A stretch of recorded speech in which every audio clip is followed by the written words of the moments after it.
धरती पे ना 95% लोग गरीब है और उसमें से सबसे ज्यादा गरीब है। अब सफलता का मनोविज्ञान कुशल युवा प्रोग्राम में जो हमें ये दूसरा बुक मिला है ना, इसके तहत जब इस किताब को आप पढ़ोगे ना तो इसका सबसे पहला टॉपिक आता है कि सफलता क्या है। सबसे पहला टॉपिक क्या आता है? सफलता क्या है। खेती के लिए थोड़ी जमीन हासिल कर लेना, एक अच्छा सा घर बना लेना, 2 वक्त की रोटी मतलब आराम से खाओ, इसको हम सफलता नहीं कहते हैं। इसको हम सफलता नहीं कहते। सफलता की एक अपना एक निजी परिभाषा होता है। अपनी चाहत को पूरी ताकत से पा लेना ही सफलता कहलाता है। क्या कहलाता है? सफलता। मतलब अपनी चाहत को पूरी ताकत से पा लेना ही क्या कहलाता है? सफलता। अब जैसे उदाहरण के लिए मान लो कि धरती पे 95% लोग गरीब है और उसमें 5% ही लोग अमीर है ना। और इस 95% में ना और सबसे ज्यादा गरीब है। आपको तो ये अनुमान लग ही गया होगा ना अपने समाज में कि हमारे समाज में किस तरह के लोग हैं। मिडिल क्लास फैमिली है, लोअर क्लास फैमिली, मतलब बहुत तरह के ऐसे लोग हैं, है ना। तो सफलता, तो ये सफलता सबको नहीं मिली हुई है।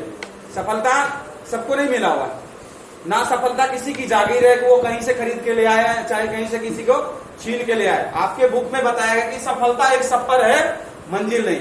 क्या बताया कि सफलता एक सफर है, मंजिल नहीं। अगर आपको सफल होना है तो सबसे पहले आप अपने आप में वो चीज डालो जो आपके लिए आवश्यक है। सबसे पहला इसका टॉपिक है, मतलब सफलता है क्या, हम सफल कैसे होंगे, इसका जो तत्व बताया गया। सबसे पहला आत्म जागरूकता। क्या है? आत्म जागरूकता। आत्म जागरूकता मीन्स होता है, मतलब आत्म जागरूकता को अंग्रेजी में सेल्फ अवेयरनेस क्या कहते हैं? क्या कहते हैं? Self awareness. अब आत्म जागरूकता मीन्स बोले तो होता क्या है? किसी काम के प्रति खुद को जगाना। किसी काम के प्रति खुद को जगाना। अगर जीवन में हमें सफल इंसान बनना है ना, तो सबसे पहले हमें अपने अंदर वो जुनून पैदा करना होगा, वो पैशन पैदा करना होगा जिसकी बदौलत हम आगे बढ़ सके, है ना। तो सफल दुनिया में वही इंसान हो सकता है जिसने अपने आत्मा को जगा लिया, है ना। होते ना कि मतलब ऐसे आध्यात्मिक ज्ञान में जब जाओगे ना तो कहता ना कि मतलब मनुष्य के मानव के जीवन में सबसे बड़ा जो बल होता है ना, वो क्या होता है? आत्मबल। क्या होता है? आत्मबल। और उसके बाद सेकंड में क्या होता है? बुद्धिबल। क्या होता है? बुद्धिबल। और उसके बाद क्या होता है? तपोबल। मतलब आत्मबल, बुद्धिबल, तपोबल और उसके मतलब आत्मबल फिर मनोबल, है ना। अब देखो ये चार मतलब होते हैं। सबसे पहले जब आप किसी काम के प्रति जब आप उस रूप से लग जाओगे कि मुझे इस काम में सक्सेस होना है, तो आपका ये आत्मबल बढ़ेगा। जब ये आत्मबल बढ़ेगा ना, तो आपका ये मनस्थिति जो है ना, परिस्थिति कुछ भी हो, आपका ये मनोबल ऑटोमेटिक बढ़ जाएगा। और जब आपका मनोबल बढ़ेगा तो बुद्धि अपने आप काम करना शुरू कर देगा कि मैं इस काम को कैसे करूं, किस तरह से करूं, कहां करूं, कब करूं, है ना। और किसी भी मतलब सफलता को प्राप्त करने के लिए ना सबसे पहले आपको तपस्या करना ही पड़ेगा। जैसे उदाहरण के लिए एक बात मान लो कि कोई लड़का यूपीएससी या बीपीएससी की तैयारी करता है, तो उसके लिए उनको तपस्या करना पड़ता है ना। तपस्या मीन्स क्या? साल भर, 2 साल, 3 साल, 4 साल तक एकदम जम की तैयारी करना पड़ता है और उसके बाद वो सफल होते हैं, है ना। तो सफलता मतलब समझे किसको? हमने दिल से जो चाहा, मतलब अपनी चाहत को पूरी ताकत से पा लेना ही सफलता कहलाता है। अब यहाँ पे चाहत का मतलब वो ये दुनिया वाली जो चाहत होती है इसको मत समझ लेना। यहाँ पे चाहत का मतलब आपका गोल। क्या हो गया? आपका गोल, आपका सपना। आप उस चीज को हासिल करना चाहते हो जो आप मतलब जिसके जरिए आपका पूरा जीवन साकार नजर आएगा, है ना। मनुष्य के जीवन की 3 आवश्यकता है, रोटी, कपड़ा और मकान। बट क्या 3 चीज जिसके पास अवेलेबल है इससे वो सफल है? नहीं। सफलता का दूसरा नाम प्रतिष्ठा है। क्या नाम है? प्रतिष्ठा। अगर आप सफल व्यक्ति बनोगे ना तो लोग आपको अच्छे दृष्टि से देखेंगे। दुनिया रिजल्ट को याद करते ना। सचिन तेंदुलकर आज क्रिकेट का भगवान माना जाता ना। बट भगवान बनने के लिए उन्होंने पहले कितना मेहनत किया होगा, कितना तपस्या किया होगा, ये तो कोई नहीं जानता ना। नहीं ना। तो दुनिया रिजल्ट को देखती है कि ये लड़का है क्या, यही ना। तो किसी काम के प्रति अपने आप को जगाओ तो आप सफल बन जाओगे। ठीक है। दूसरा इसका टॉपिक है आत्मदिशा। दूसरा क्या है इसका? आत्मदिशा। ये आत्मदिशा होता क्या? अब जैसे देखो इसमें बताया गया है, एक सुनिश्चित लक्ष्य तय करने के लिए ना हमें एक अच्छा रास्ता अपनाना पड़ता है।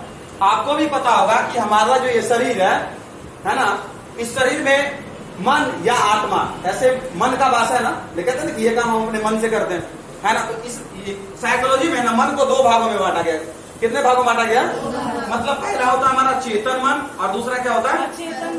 अचेतन मन। साइकोलॉजी जब पढ़ोगे तो पता चलेगा। ये चेतन मन ना हमारा 5% होता है और अचेतन मन कितना होता है? 90%, मतलब 95%। जब कोई ऐसा सिचुएशन आता है ना कि मान के चलो कि हम सही दिशा की ओर जा रहे हैं, दुनिया में कोई भी काम करो तो दो ही रास्ते नजर आएंगे, या तो सही आएगा या तो गलत, है ना। या तो सही दिशा मिलेगा या तो गलत दिशा मिलेगा, या तो काम सही होगा या तो गलत ही होगा। दिशा तो दो ही है ना।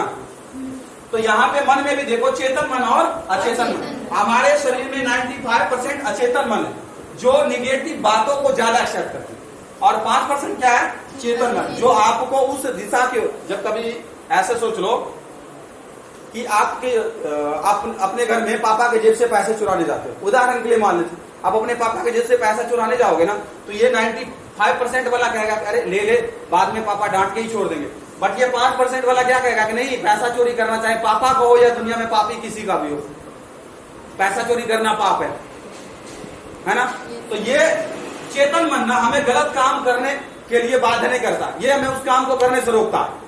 और यह अचेतन मन हमें उस काम को करने के लिए एकदम फ्रीडम दे देता, मतलब आजादी, करो खुल के। इसको कहते हैं क्या? अचेतन मन।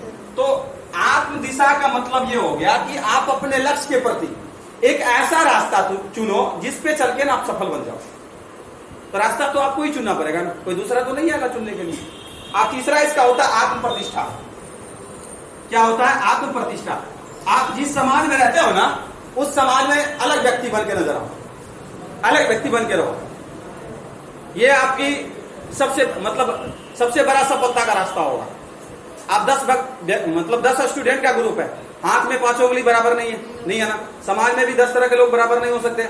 आप जिस क्लास में पढ़ रहे हो, उस क्लास में 10 साथी हो, वो 10 साथी भी आपके तरह नहीं सोच सकता और वो एक दूसरे का बराबर नहीं हो सकता। उसमें क्या है ना कि 10 में आपको अलग नजर आना। बात समझ में आया? अब ये जब ये आप अलग नजर आओगे ना, होता है ना कि आत्म प्रतिष्ठा मतलब क्या? आपको अपने आप के प्रति, आप क्या हो नहीं हो, आपसे बेहतर ना आपके पापा जानते होंगे, ना आपके मम्मी जानते होंगे, ना कोई समाज के लोग जानता होगा, यहां तक कि आपका जीएफ कोई भी नहीं जानता। कोई जानता है आपके बारे में? मुझे खुद के बारे में हमसे ज्यादा कोई नहीं जानता। आपको आपसे ज्यादा इस समाज में या चाहे इस इंस्टीट्यूट में या दुनिया के किसी भी कोने में चले जाओ, आपको आपसे बेहतर कोई नहीं जान सकता। जितना आप अपने को जानते हो उतना आपको कोई नहीं जानता। आपके मन में क्या चल रहा है वो मैं जानता हूं नहीं। तो ये आत्म प्रतिष्ठा, आप अपने आप को किस तरह से अपनाओगे, किस तरह से बनाओगे, ये आपके ऊपर निर्भर करता है। और ये जो है ना, ये हमारे सफलता का सीढ़ी है। सफलता देखो, परिभाषा से ही आपको पता चल जाएगा कि सफलता मतलब एक ऐसी शक्ति होती है हमारे अंदर जिसके द्वारा ना हमें चाहत उत्पन्न होती है कि मैं इस चीज को प्राप्त करूं, इस गोल को अचीव करूं, है ना। और उसमें ना हम पूरी ताकत लगा देते हैं, पूरी ताकत। 1-2 साल पहले के जमाने में क्या करते थे कि लोग हजारों वर्ष तपस्या कर लेते तो भगवान विष्णु प्रकट होते थे, भगवान भोलेनाथ प्रकट होते थे। बट अभी हजारों साल, 2 साल, 3 साल, 4 साल तपस्या करने के बावजूद लोग एक जॉब प्राप्त करते हैं। तो पहले के जमाने में भगवान अगर मिलते थे तो उनको 12 साल जॉब मिल गया, और अभी वर्तमान समय में कोई नौकरी मिल गई तो समझो वो भगवान का दर्शन हो गया। तो सफलता तो इसे ही कहते हैं ना। पहले तपस्या किसके लिए करते थे? भगवान को दर्शन पाने के लिए। बट अभी कोई भगवान के दर्शन पाने के लिए 4 साल 5 साल तपस्या करता है? नहीं। सब सफल होने के लिए तपस्या करता है। 4 साल 5 साल जो बीपीएससी, यूपीएससी, कोई दरोगा, कोई आईएएस, कोई एसडीएम, कोई डीएम, बहुत सारे ऐसे पोस्ट हैं जिसके लिए लोग तैयारी करते हैं। तो सब सफल होना चाहता ना। तो ये सफलता का हमारा 3 तत्व था। कौन कौन सा? आत्म जागरूकता, आत्म दिशा और आत्म प्रतिष्ठा। ये 3 चीज मैंने आज बता दी है। और इसका जो 4 तत्व और है वो मैं कल दूसरे दिन बता दूंगा, दूसरे दिन के क्लास में। ठीक है।